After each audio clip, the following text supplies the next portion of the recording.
Assalamualaikum warahmatullahi wabarakatuh. Bertemu lagi bersama Ibu pada pelajaran kimia.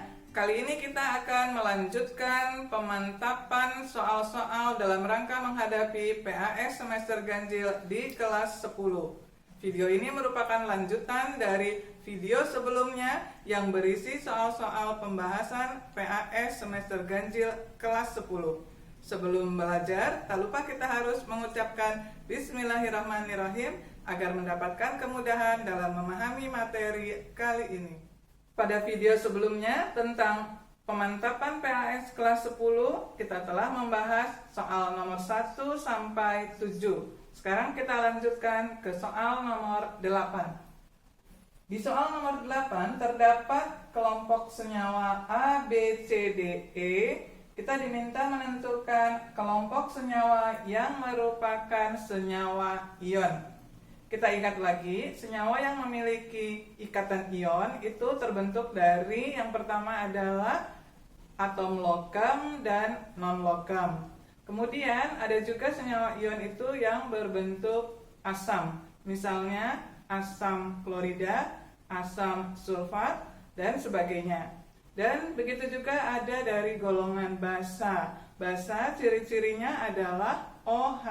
Misalnya NaOH, KOH, dan sebagainya.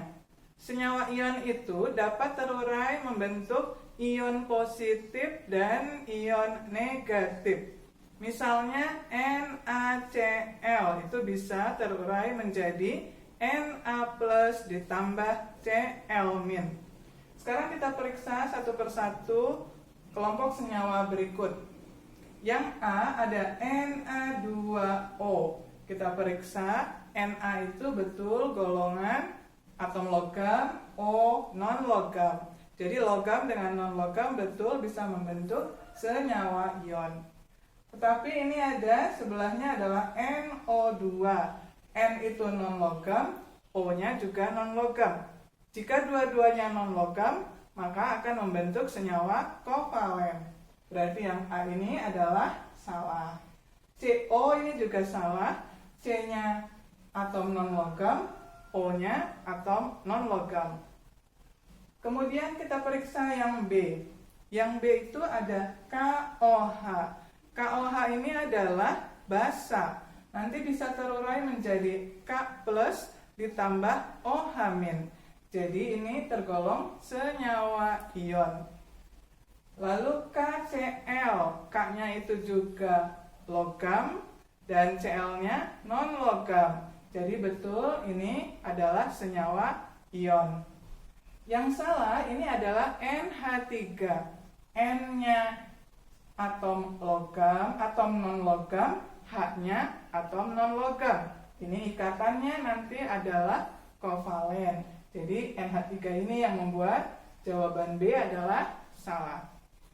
Kemudian sekarang kita periksa C. MgF2. Mg-nya atom logam, F-nya non-logam. Jadi betul membentuk senyawa ion. CaCl2 ini bisa dilihat dari Ca-nya logam, Cl-nya non-logam. Jadi betul ini juga senyawa ion. Satu lagi NaBr. Ternyata betul Na-nya adalah atom logam, Br-nya non-logam. Jadi keseluruhannya ini merupakan senyawa ion. Jadi jawaban soal nomor 8 itu adalah yang C. Yang D ini dari depan saja sudah salah. B-nya itu adalah atom non-logam. F-nya juga non-logam. Ini adalah ikatannya kovalen. HNO3 ini betul asam, terurainya nanti menjadi H+ ditambah NO3-. Ini betul senyawa ion. NaI ini juga betul, Na-nya logam, I-nya non-logam. Tetapi yang salah ini adalah CH4. CH4 ini C-nya adalah non-logam, H-nya non-logam. Jadi ini senyawanya adalah kovalen. Jadi yang D dan E juga salah. Kita lanjutkan membahas soal nomor 9. Pada soal nomor 9 terdapat 5 pasang senyawa. Kita diminta menentukan pasangan senyawa yang dapat memiliki ikatan hidrogen. Kita ingat dulu pengertian ikatan hidrogen adalah ikatan antara atom H dengan atom lain yang memiliki keelektronegatifan tinggi, yaitu atom F, O, dan N. Mudah untuk menghafalkannya, ini adalah handphone, ikatan antara atom H dengan FON. Kita periksa jawaban yang A, HCl. Itu tidak bisa membentuk ikatan hidrogen. Jadi yang A ini otomatis salah, walaupun H2O-nya ini betul, dapat membentuk ikatan hidrogen. Lalu yang B, NH3-nya betul, ada H, ada N, betul, tapi ini HBr-nya salah. Jadi dua-duanya harus betul bisa membentuk ikatan hidrogen. B-nya salah. Kemudian yang C, NH3. NH3 betul, H dengan N, lalu HF. Ternyata betul, H dengan F dapat membentuk ikatan hidrogen. Jadi jawabannya nomor 9 ini adalah yang C. Yang D itu salahnya adalah di HBr. HBr itu tidak dapat membentuk ikatan hidrogen. Kalau yang E, ini salahnya adalah pada HCl. HCl itu tidak dapat membentuk ikatan hidrogen. Kita lanjutkan membahas soal yang ke-10. Berdasarkan lambang atom 13Al27, maka kita diminta menentukan jumlah proton, elektron, dan neutron pada ion Al3+. Kita ingat lagi, jika plus itu artinya melepas elektron. Jadi 13Al27, yang 13 itu adalah disebut nomor atom. Pada atom netral, dia juga menunjukkan jumlah elektron.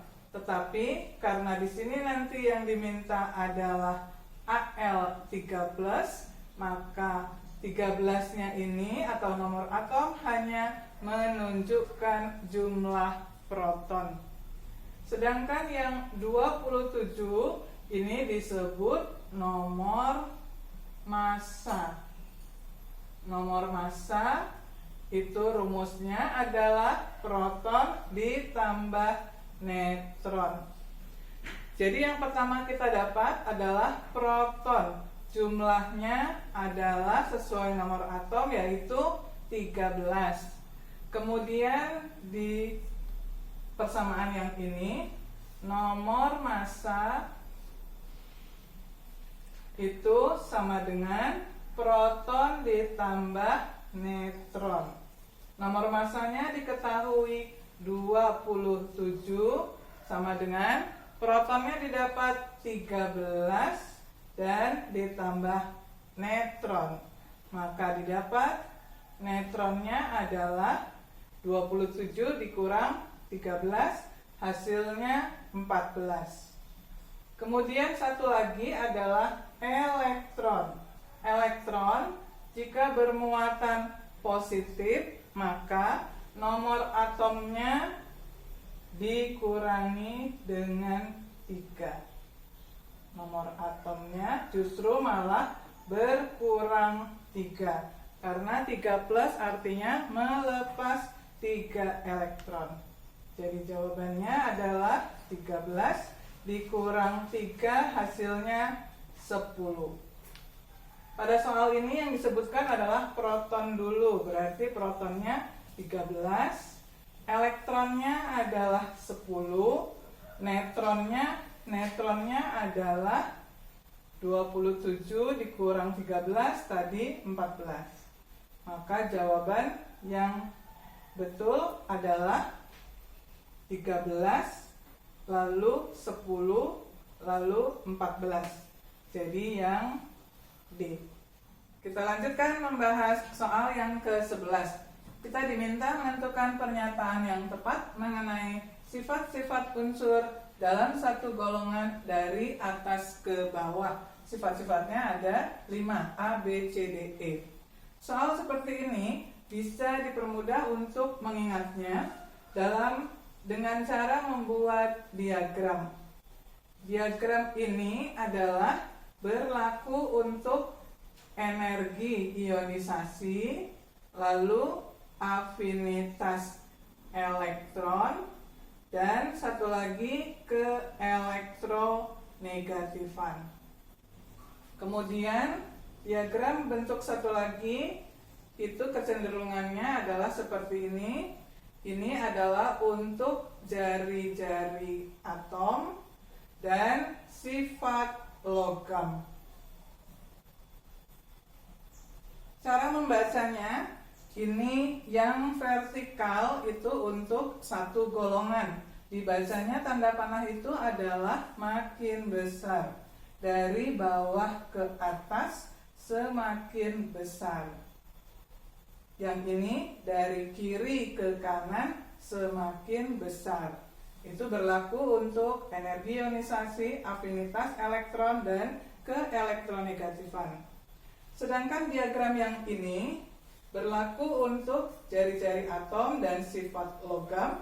Cara membacanya dalam satu golongan yang vertikal ini dari atas ke bawah semakin besar. Lalu dari kanan ke kiri semakin besar. Ini untuk mempermudah menghafal. Sekarang kita lihat satu persatu. Yang A, yang diminta adalah dari atas ke bawah. Jari-jari atom, berarti menggunakan diagram ini, harusnya sesuai diagram ini adalah dari atas ke bawah semakin besar atau bertambah. Berarti yang A salah. Kemudian keelektronegatifan semakin bertambah. Kita gunakan diagram yang ini. Ini harusnya dari bawah ke atas semakin besar. Tetapi ini dari atas ke bawah semakin besar.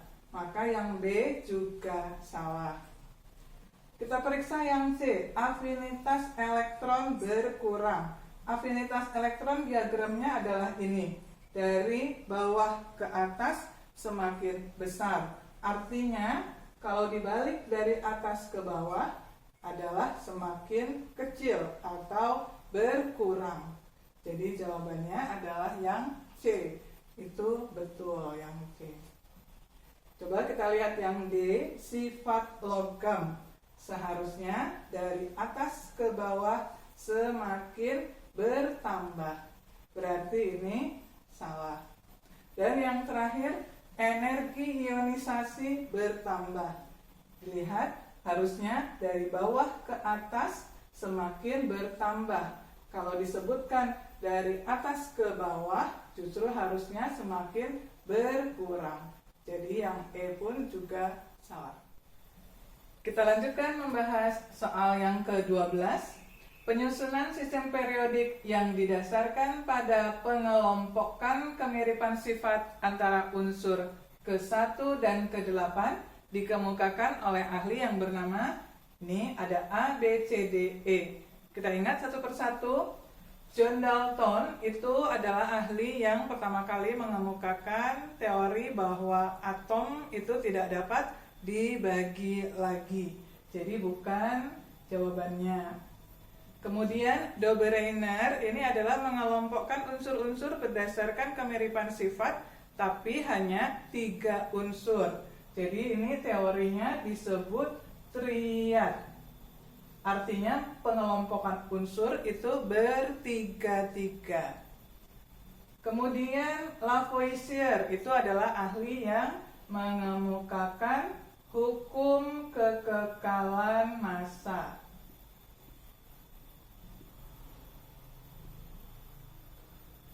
Jadi menurut Lavoisier, massa zat sebelum dan sesudah reaksi itu selalu sama.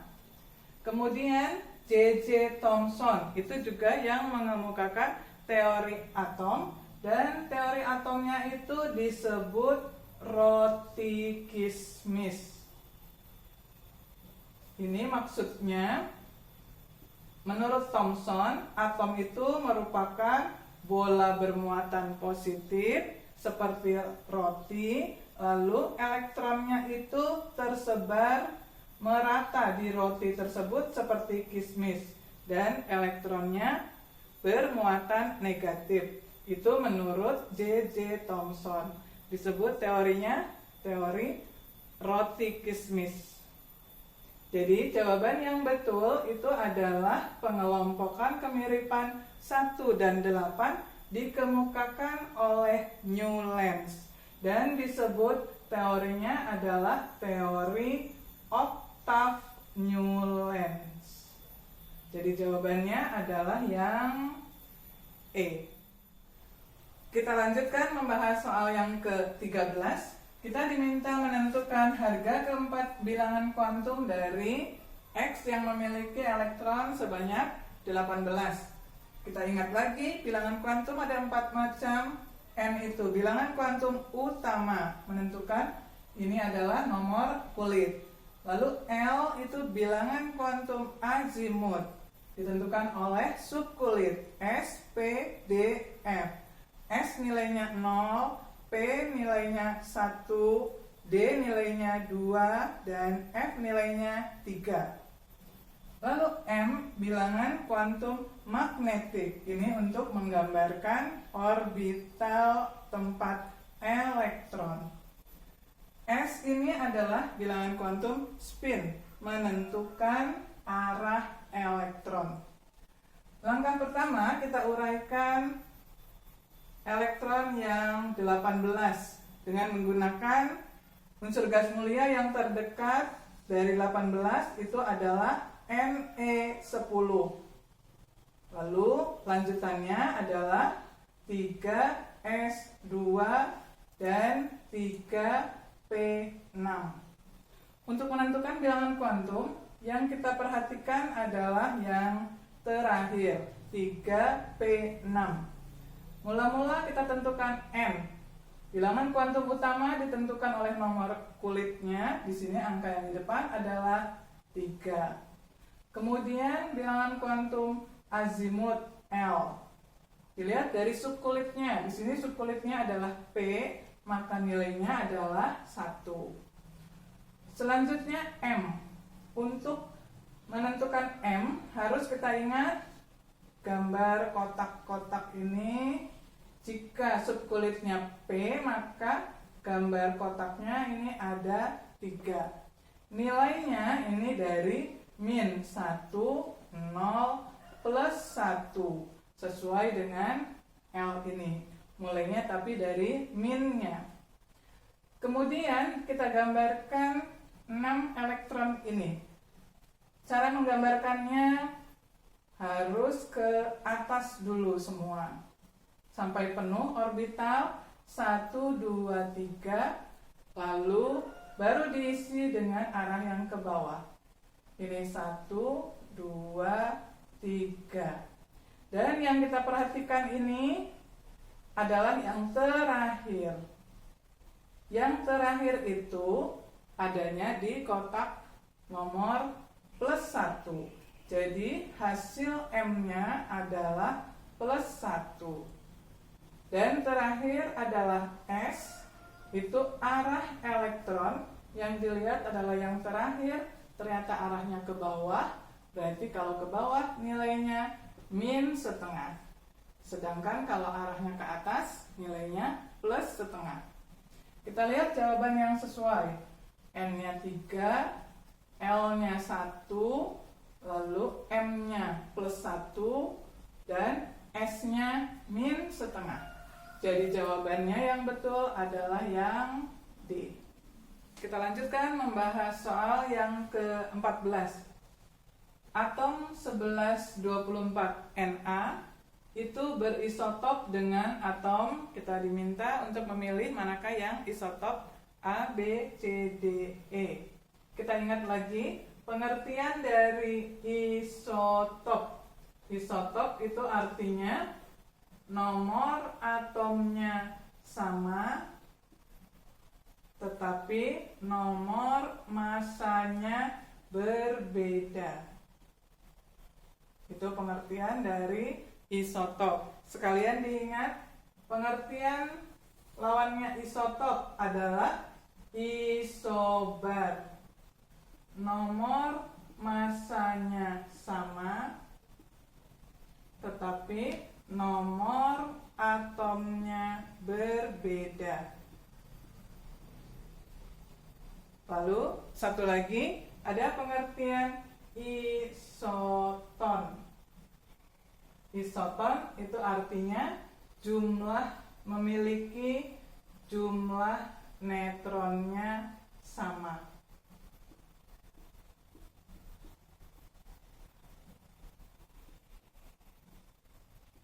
Jadi ini 3 pengertian yang harus dihafal. Sekarang kita lihat yang diminta adalah isotop. Nomor atomnya 11. Jadi dicari yang sama-sama 11 nomor atomnya. Maka di sini jawabannya adalah yang B. Perhatikan, nomor atomnya sama-sama 11, nomor masanya yang berbeda. Ini 23, ini 24. Jadi jawabannya yang B. Kemudian coba kita cari lagi pasangan yang tergolong isotop dari jawaban A, B, C, D, E ini. Selain Na tadi. Nomor atomnya sama, di sini adalah yang sama ternyata ada ini. Si dan Si sama-sama 14. Jadi sekalian kita tuliskan 14 28 Si dan 14 27 Si.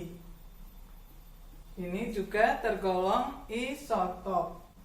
Kemudian jika ditanya isobar, isobar tadi adalah nomor masanya sama, angka yang di atasnya yang sama ternyata ada ini Al dan Si ini. Berarti yang dimaksud isobar contohnya seperti ini. 27 13 Al dengan yang 27 juga 27 14 Si. Perhatikan nomor masanya sama-sama 27, tapi nomor atomnya berbeda. Itu disebut isobar. Terakhir kita cari isoton. Misalnya isoton itu adalah jumlah neutronnya sama. Jumlah neutronnya itu biasanya ini atas dikurang bawah hasilnya sama. 24 dikurang 12 itu 12. Ternyata sama dengan ini. 23 dikurang 11. Jadi jawabannya contoh dari isoton itu 24 12 Mg. Lalu dengan ini 23 11 Na. Perhatikan jumlah neutronnya sama-sama 12. Ini 12, yang ini 12. Ternyata ada lagi yang jumlah neutronnya sama. Ini 27 dikurang 13 kan 14. Yang ini juga 28 dikurang 14 hasilnya 14. Jadi ternyata ada 2 contoh isoton di sini. Satu lagi kita tuliskan 27 13 Al dan satu lagi adalah 28 14 Si. Sama-sama jumlah neutronnya 14.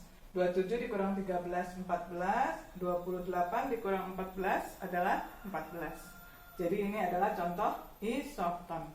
Jangan terbalik lagi pengertiannya. Kita lanjutkan membahas soal latihan yang ke-15. Diketahui data percobaan uji daya hantar listrik 4 larutan sebagai berikut. Ini ada data nyala lampu dan ada data tentang gelembung gas yang ditimbulkan. Dari data tersebut di atas kita diminta menentukan larutan yang tergolong elektrolit lemah. Dihafalkan ciri-cirinya. Jika nyala lampunya terang dan gelembung gasnya banyak, maka ini disebut elektrolit yang kuat. Itu merupakan ciri-ciri elektrolit kuat. Larutan yang kedua, nyala lampunya tidak ada atau tidak menyala dan gelembung gasnya sedikit. Maka ini adalah ciri-ciri dari elektrolit lemah. Larutan yang ketiga, lampunya itu tidak menyala, kemudian gelembung gasnya tidak ada. Berarti ini tergolong non-elektrolit. Lalu larutan yang keempat, lampunya menyala, tapi gelembungnya tidak ada. Ini juga merupakan ciri-ciri dari elektrolit yang lemah. Jadi jawabannya di sini yang ditanyakan adalah elektrolit lemah. Ada dua, yaitu di nomor 2 dan 4. Maka jawabannya adalah yang B. Alhamdulillah, pembahasan materi tentang soal-soal pemantapan menghadapi PAS semester ganjil kelas 10 telah selesai kita bahas. Semoga kalian dapat memahaminya dengan baik. Jika kalian membutuhkan soal-soal latihan yang lebih banyak, kalian dapat mengunjungi blog kimia. Semoga dimudahkan blogspot.com. Semoga bermanfaat. Wassalamualaikum.